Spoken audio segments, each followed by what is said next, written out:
à toutes et à tous, bienvenue à l'Université Paris-Créteil, l'UPEC, et bienvenue dans la salle du conseil de gestion de sa faculté d'administration et échanges internationaux, donc la UE International School. Et donc c'est un plaisir de vous accueillir dans ces locaux pour une journée qui va être riche en événements et notamment 2 tables rondes qui vont se succéder et vont traiter de 2 thématiques sur l'intelligence artificielle. Alors avant de vous les présenter, je voudrais aussi remercier tous ceux qui ont rendu possible l'organisation de ces événements. Donc à commencer par Pierre Valarcher qui donc a été chargé de mission pour l'organisation de cette semaine et des événements pour l'Université Paris-Créteil, qui est aussi responsable adjoint du laboratoire d'algorithmique, de complexité et de logique, qui est aussi spécialiste des liens entre les algorithmes et la société. Je voudrais aussi remercier le vice-président Gaëtan Heinz, donc vice-président numérique de l'université, puis aussi tous les services qui ont participé à l'organisation de cet événement, que ce soit la direction de la communication de l'université, la DSI, et aussi au sein de la faculté, donc les affaires générales, les affaires financières, la direction, et aussi nos partenaires extérieurs, notamment pour la communication, donc les graphistes, et l'équipe de tournage, donc qui permet à ceux qui nous suivent en ligne de pouvoir participer également à cette conférence grâce à la rediffusion en streaming sur le pod de l'université. Alors, on arrive vendredi en fin de cette semaine de l'intelligence artificielle et donc beaucoup de choses ont été dites, il y a eu beaucoup d'annonces, mais je trouve que c'est aussi important que l'université et l'Université Paris-Créteil puissent apporter sa contribution au débat, et notamment apporter aussi une expertise aux décideurs pour prendre de meilleures décisions en matière d'intelligence artificielle, que ce soit au niveau local, national ou international. Et on a la chance également au sein de l'université de pouvoir avoir et adopter une approche qui va être pluridisciplinaire et qui est importante pour pouvoir comprendre les enjeux liés à l'intelligence artificielle.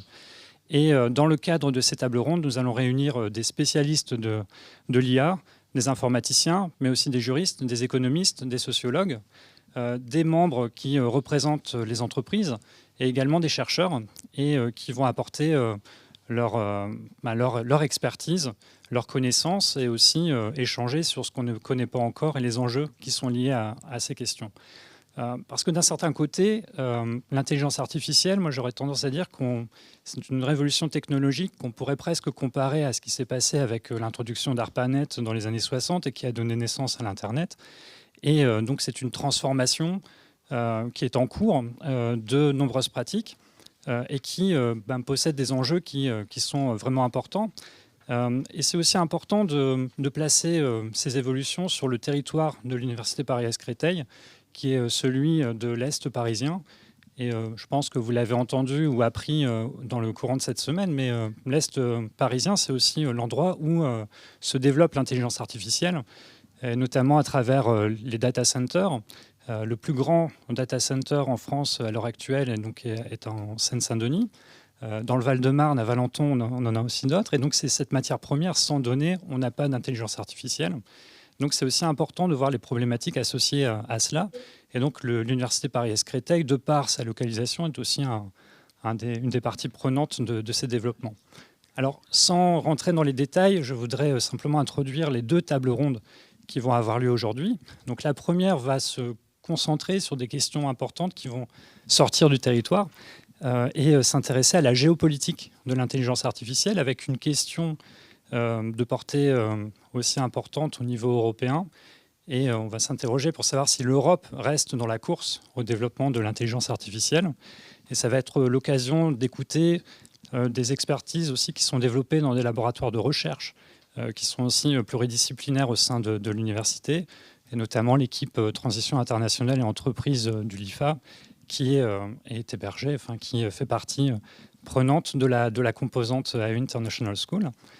Cet après-midi, donc une deuxième table ronde va être organisée et elle va porter sur des problématiques plus juridiques et sur des aspects qui sont un peu moins développés.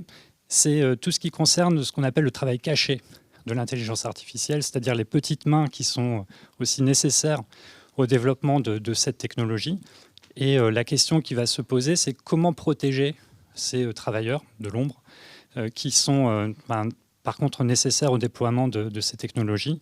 Et les questions vont se focaliser sur des aspects juridiques.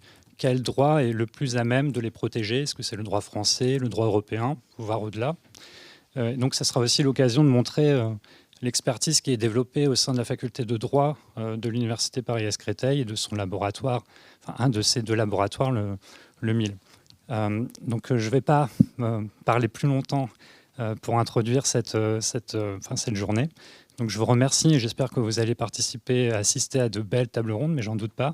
Et là, je voudrais passer en fait une vidéo. Donc Monsieur Jean Catan, qui est secrétaire général du Conseil national au numérique, ne peut pas être là. Mais nous avons une vidéo et donc il va faire passer des messages. Donc ce n'est pas une IA, ce n'est pas une hallucination. Donc je vous laisse écouter ce dont il va parler. Merci.